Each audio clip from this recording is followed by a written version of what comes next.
What's up, everybody? Cigar Shopper Laird Mayhew back with another cigar review. Today I've got the H.Upmann Herman's Batch in Corona Gorda. Stay tuned. I can smoke stogies in my house. First of all, because her father introduced me to stogies, and second of all, because I'm a stud.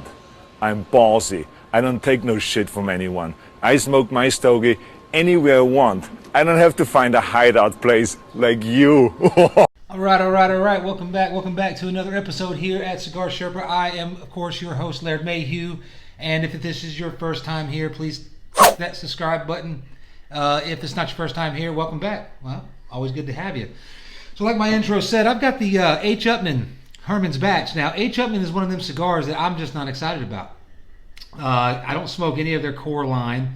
I know they were pretty popular and they got high rankings back in the late 90s, early 2000s. I would see it, ranked highs, the 90s, and Cigar Aficionado, and I'd run out and get the cigar, come back and smoke it, and I'd be just let down. I'm just not into that light Connecticut shade Dominican cigar, okay? But here recently, keeping up with everybody else, keeping up with the Joneses, they had the Banker, which was a decent cigar. I wasn't a big fan of it. I smoked it, wasn't bad. It wasn't nothing to rave about, but it was, getting more in flavor and texture. I see, Henry Clay with the stalk cut, but, these core lines, these classic blends are getting away from their core lines and kind of keeping up with the boutique movement that's going on right now. So anyway, that's what I'm guessing is going on here with this H.Upmann. This is Herman's Batch. This is a Corona Gorda. Okay, it's got it's got an Ecuadorian Habano wrapper that has been double fermented. That means it's been aged for 4 years. Okay, it's got a Dominican binder, and it's got a Dominican and Nicaraguan blend. Okay, and the Nicaraguan blend anyway is coming out of Condega Esteli, and there was a notation that said that it was high altitude tobacco. I don't know. I don't really know what that means. I'm not that much of an expert. It's a beautiful constructed cigar, man. I mean, it's got this pigtail on there. Okay. It's got, visible tight seams. It's got a beautiful wrapper. It's like a nice, almost like a milk chocolatey color. It's got a very earthy, sweet, off the wrapper is like an earthy hay, maybe barnyard, but it's got a sweetness coming off the foot, almost like a chocolate and dried fruit in there. So,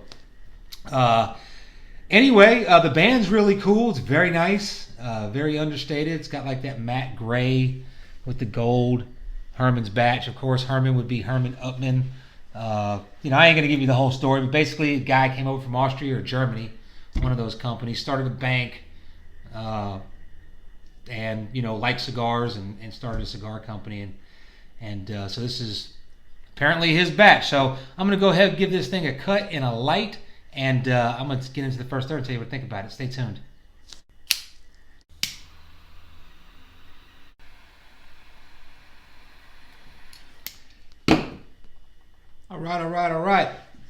All right. Initially, it's got a pretty tight draw on it. There's some resistance there, so I'm able to get smoke. It'll probably loosen up, but I'm going to tell you what, right away, I'm getting a good dose of cedar, okay, and a sweetness that's like a spice, like a brown sugar spice. I don't know what kind of spice yet, but it's there.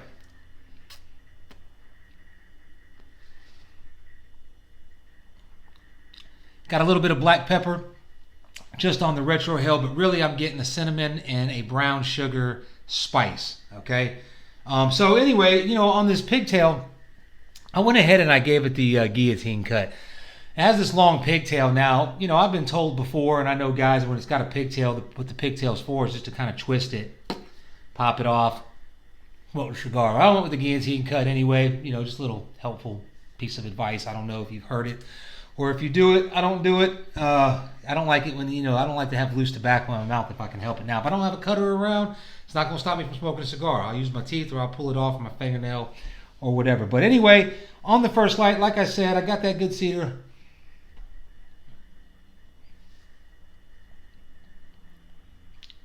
I got that brown sugar. I got that spice, baker's spice, more of a nutmeg. And it's got that good sweetness, a little bit of pepper, just a little bit of pepper, black pepper on the retrohale, and the smoke is getting kind of creamy. So let me get into the first third here and come back and tell you what I think about it. Stay tuned.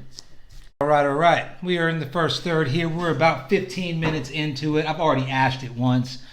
I didn't even have to. It was just kind of like I was reading and I ashed it without even thinking about it. I wanted to keep it on there for you so you can see at least the first ash. It was burning great. Ash is nice and solid. This cigar is got some good flavor. So I did not mention, like I should have in the beginning, that this blend here, okay, is obviously it's H.Upmann line, and I believe it's to celebrate their 175th year as a brand name. Of course, it was a Cuban brand originally, and it still is a Cuban brand. Of course, we know the story behind how that happened. But Rafael Nodal, if you're familiar with Rafael Nodal, he is the blender behind Aging Room. Okay, the Aging Room F55, all time, one of the, if not the all-time greatest blend in my opinion. One of them, top 5 for sure. Of course, the Aging Room Nicaragua was #1 cigar by Cigar Aficionado.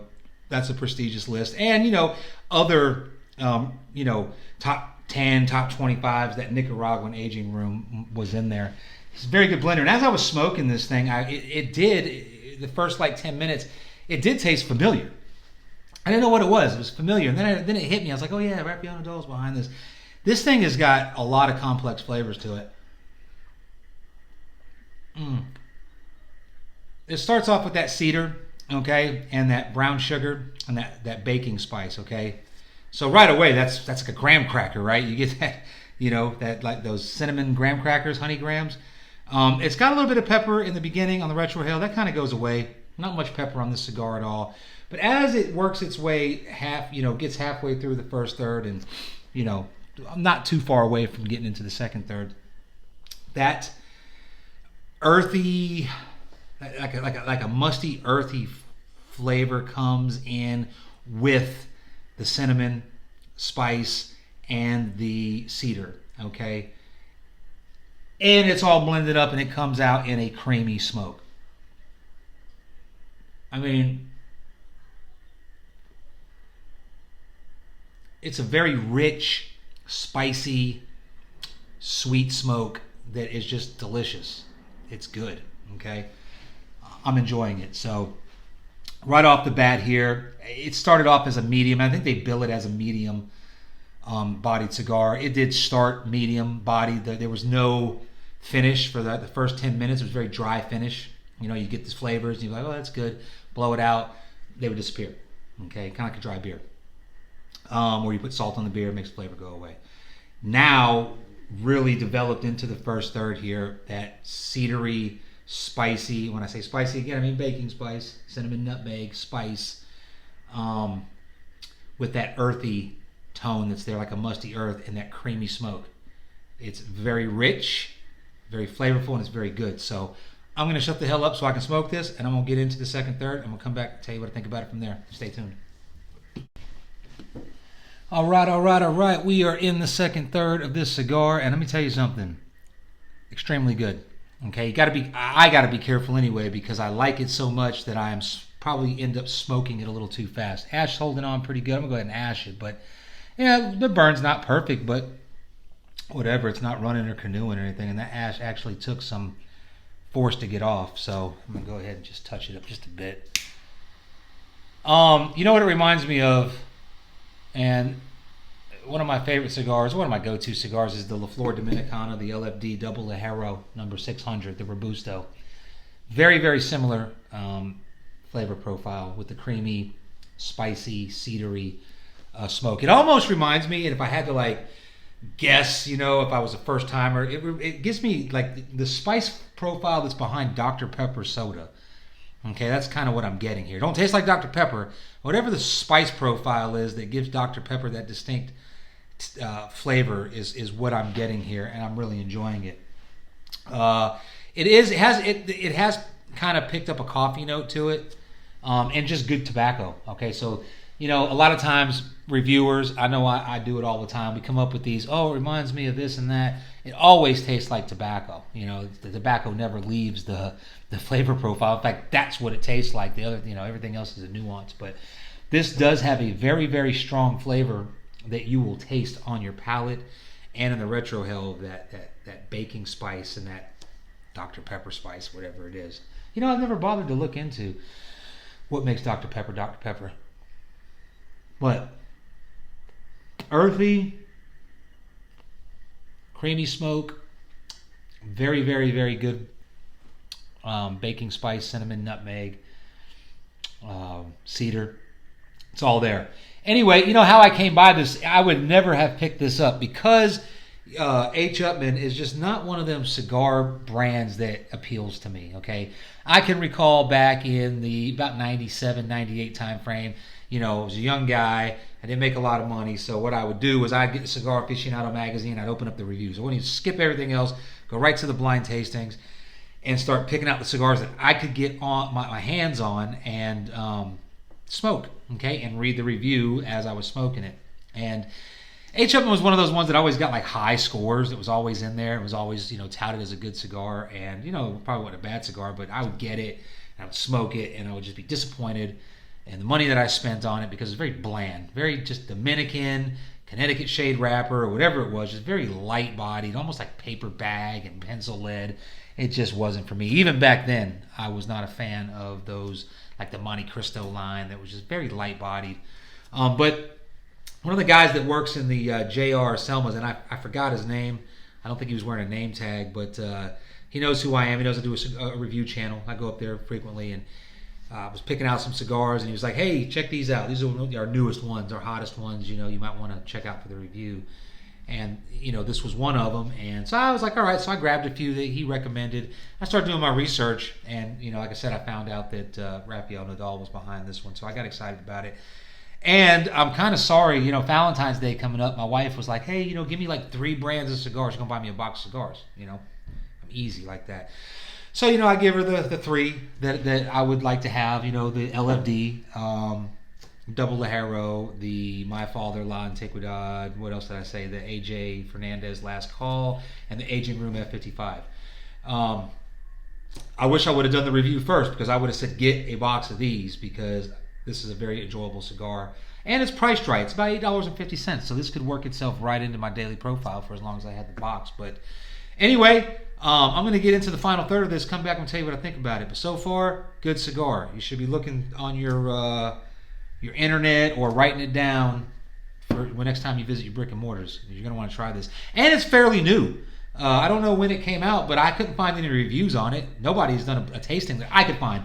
I'm sure there's people out there, somebody's done a review on it, but I typically will read a review on a cigar just to kind of see, you know, what people are saying about it and, you know, do my homework on it. And normally you type in a cigar, boom, reviews come up.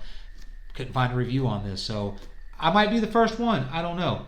You tell me. I might be wrong, but I'll come back in the last third and wrap this thing up. Tell you what I think about it. Stay tuned. All right. We are in the final third of this cigar. Coming here towards the end here, about an inch and a quarter left. About 8-9 minutes past the band. So we're definitely in the final third. And the flavor profile shifted slightly. Okay, that sweetness and spiciness kind of start to fade off. And it picks up a citrusy nuance, like a tang that I'm not a big fan of, but it doesn't ruin it. Very consistent cigar.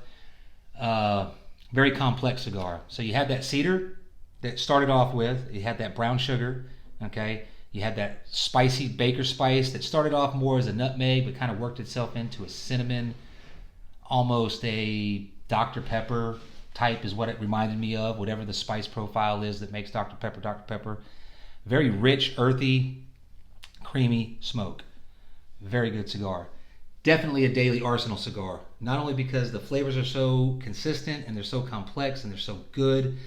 It's only $8.50 for this size. Okay, this is the Corona Gorda. Of course, this was, what did I say? It was 46 ring gauge by 5 inches. Very, very well constructed. Draw's been really good. About the only thing I would caution you with this cigar being this small ring gauge is not to smoke it too fast because it is flavorful. It does taste good, and I found myself puffing on it and kind of heating it up. I had to kind of set it back and let it mellow out. But 4 years age on this wrapper. It's the Ecuador Habano, Dominican binder, and Dominican Nicaraguan fillers. Okay, and whatever the high altitude Nicaragua tobacco, whatever that did for it. Very smooth. Complex is a very good cigar. And again, big thanks to the gentleman in the JR's store there in Selma, North Carolina. Forgot your name. I'll get it next time I'm up there, and I won't forget it again. But he's a gentleman that knows we do a cigar review. Seen me. I guess he was coming on to shift and flagged me down and took me to the section where they have like their newer cigars, and he highly recommended this size and this cigar. So I said, hell, I'll try it and I'll do a review on it. Couldn't really find any. I think, did I mention that before? I'm not sure. I'm kind of rambling now. I couldn't find many reviews on it, so it's a fairly new cigar. But I definitely recommend you go out and try this if you like the flavor profiles that I've mentioned. And I think you're going to really enjoy it. So, Cigar Sherpa Laird Mayhew reminding you to be polite to everybody that you meet, but always have a backup plan in case you got to shoot them in the face. And I'm out.